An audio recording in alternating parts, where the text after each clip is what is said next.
Olá, tudo bem? Que bom que você veio. Nós vamos conversar hoje sobre o poder fisiológico da água. A água é a substância mais abundante no corpo e pouco lembrada na prática médica. Grande parte do corpo é água e nós médicos sabemos muito pouco sobre água. 60% do peso corporal é constituído de água. A água é o mais abundante constituinte do corpo humano.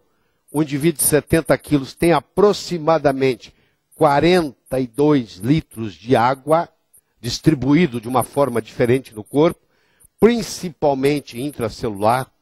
2/3 ou mais da água no corpo está dentro da célula. Tá? Então a concentração é principalmente intracelular. Aqui está a concentração da água no mundo. Apesar de mais de 2/3 do planeta ser água, a grande quantidade de água é salgada. Nós não tomamos água salgada. Nós precisamos de água doce. Só 2,5% é água doce. E desses 2,5%, só 0,36% está disponível em lagos, rios e pântanos. 1/3, mais ou menos, 1/5, mais ou menos, 1/4 disso aqui está no subsolo e os outros estão nos polos, congelados na forma de gelo. O Brasil, apesar de ter rios caudalosos, grande parte da água brasileira, infelizmente, está contaminada, principalmente por metais tóxicos, metais pesados. Aqui está a molécula da água. A água é formada de 2 hidrogênios, que são os polos positivos, e o oxigênio, que é o polo negativo. Então ela tem uma polaridade do H2O. Essa polaridade cria um ângulo em torno de 104,5 graus, que é o ângulo normal da água, que quando colocada na forma hexagonal, ela vai para 109,5. Para ser colocada na forma hexagonal, a água tem que ser ionizada ou a água tem que ser congelada. Quando ela está na forma de flocos de gelo, ela atinge a forma hexagonal, a estrutura hexagonal, e o ângulo vai para 109,5. E ela expande. É o único líquido que, quando congelado, expande. Nós estamos com uma série de doenças degenerativas no mundo. As doenças degenerativas, apesar da evolução da medicina, continuam aumentando. Né? Nós cuidamos das infecciosas, mas continuando aumentando as degenerativas. E a pergunta que se tem é a seguinte: será que a água que ingerimos está contribuindo para o aumento das doenças degenerativas? Eu diria que sim, por vários fatores que nós vamos discutir aqui, que são as qualidades da água potável. A primeira delas é a pureza. A água deve ser pura. Mas isso aí é um dos 5 importantes fatores. Ser pura é importante, fundamental. Mas não é o suficiente. É essencial, mas não é suficiente. Então as águas estão contaminadas com cloro, com flúor, às vezes até de propósito. Estão contaminadas com metais tóxicos. Estão contaminadas com derivados de petróleo, que é chamados xenoestrógenos. E estão contaminadas com compostos orgânicos. Então isso tem que ser eliminado da água. Essa é a parte da filtragem. Essa é a parte da pureza da água. Isso é um dos fatores. Eu posso ter 10 águas puras e elas serem de qualidade totalmente diferente. Porque a pureza é apenas um dos constituintes. O segundo constituinte da água é o pH. O pH é o seguinte: quanto mais alcalino, melhor. Quanto mais acídico, pior. O jovem é alcalino, o velho, o idoso é acídico. O sangue tem um pH em torno de 7,35, 7,45. O ideal seria você tomar uma água que tem um pH acima de 7,35, 7,45, no mínimo. Porque todas as vezes que você toma um líquido que tem um pH menor do que o pH do sangue, você está promovendo no corpo um sacrifício. O corpo tem que trabalhar por um mecanismo de buffer para poder trazer o pH sanguíneo a esse número, porque esse número aqui é mágico. O pH só tem que estar entre 7,35 e 7,45, senão a pessoa tem sérias consequências na sua saúde. Existem aparelhos que medem, você coloca o probe na água, você mede o pH da água e sabe-se que por volta dos 40, 45 anos, na maioria das pessoas, há uma queda de bicarbonato. Será que o envelhecimento causa a queda do bicarbonato? Ou o bicarbonato que causa o envelhecimento? Nós não sabemos.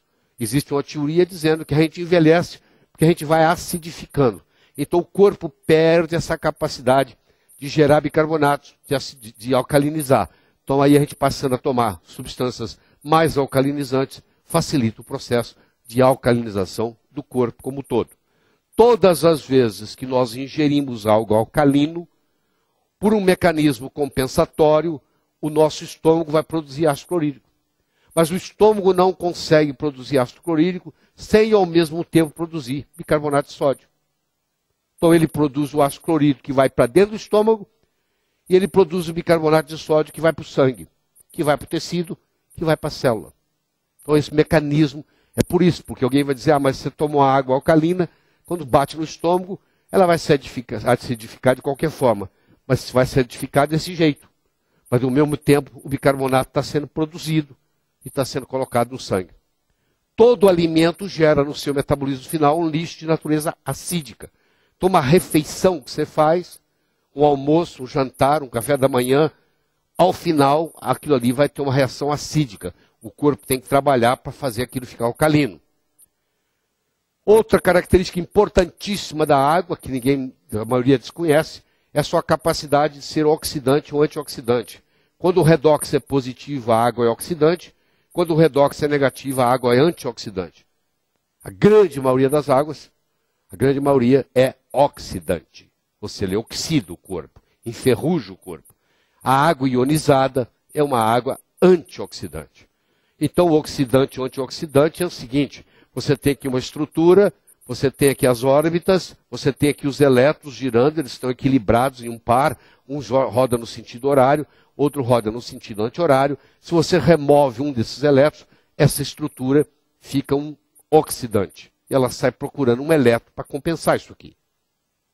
E aí, aquela estrutura que deu para esse, fica oxidante. E aí você tem uma reação em cascata, que pode dar 10 mil reações de uma vez.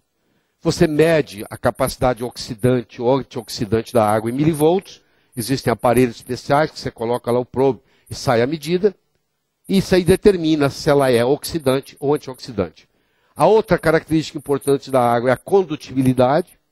A água tem que conduzir, ela tem que ser um solvente cujos solutos são iônicos, ela tem que ter minerais dissolvidos nela.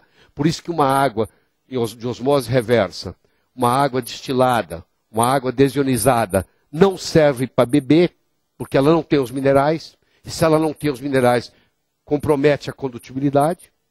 E além de comprometer a condutibilidade, essa água agora vai puxar minerais do osso e vai a longo prazo causar osteoporose. Existem aparelhos que são capazes de medir, que você tem que ter no mínimo para uma água ser boa, 100 partículas por milhão de minerais dissolvidos nessa água. Então as águas chamadas purificadas, a maioria das águas, a grande maioria usada em refrigerantes são águas purificadas, são águas destiladas, são águas desionizadas ou são águas filtradas por osmose reversa. Por isso que refrigerante a longo prazo causa osteoporose, além de causar acidez, que o pH do refrigerante também é muito baixo. E finalmente, a tensão superficial da água. A tensão superficial, quanto maior, mais dificuldade tem a água de fluir. E quando ela é tomada, quando ela chega nos capilares, tem capilar que ela tem que ir contra a gravidade. E se ela tem uma tensão muito grande, ela não sobe. E, consequentemente, ela acaba, às vezes, até desidratando. Se você tomar uma água com uma tensão superficial muito grande, você acaba sofrendo um processo de desidratação tomando a água. Isso depende muito de como as moléculas se aglomeram, os aglomerados, chamados clusters, que é medido por ressonância magnética nuclear. Então você tem aqui uma água que tem moléculas formadas em grupo de 11, e você tem aqui uma água formada em moléculas em grupo de 6, na forma hexagonal. Essa aqui essa em forma de 6 tem uma tensão superficial muito menor do que aquela em forma de 11. Então essa aqui seria muito mais benéfica do que aquela. À medida que você ioniza a água, você vai fazendo o cluster ficar menor e com isso, consequentemente, vai diminuindo a tensão superficial. Kurzweil, Ray Kurzweil é considerado hoje provavelmente o homem mais inteligente vivo no mundo. E ele tem um livro sobre medicina, apesar de não ser médico, junto, em parceria com um médico, eles escreveram um livro chamado Transcend, para não deixar você envelhecer. E ele tem uma citação fascinante no livro. Ele diz assim: a água ionizada é uma das coisas mais simples e mais poderosas que você pode fazer para combater uma ampla gama de processos patológicos. Ou seja, é usar a água como agente terapêutico. E isso está sendo feito já. Existe um hospital no Japão, em Tóquio, onde o tratamento é feito com água ionizada. Não interessa a patologia que você tenha, você vai para esse hospital e eles vão te dar grandes quantidades dessa água ionizada, vão substituir, vão fazer um turnover hídrico em você, vão substituir a água velha que você tem no corpo, e a água estruturada, hexagonal, vai fazer toda uma diferença. Então, o que nós temos, nossa conclusão é o seguinte: quando você procura uma água boa, para se beber, com grande qualidade, ela, além de ter pureza, ela tem que ter um pH elevado, ela tem que ter um ORP negativo, ela tem que ter uma boa condutibilidade e ela tem que ter uma baixa tensão superficial. E isso é encontrado em águas ionizadas. Muito obrigado.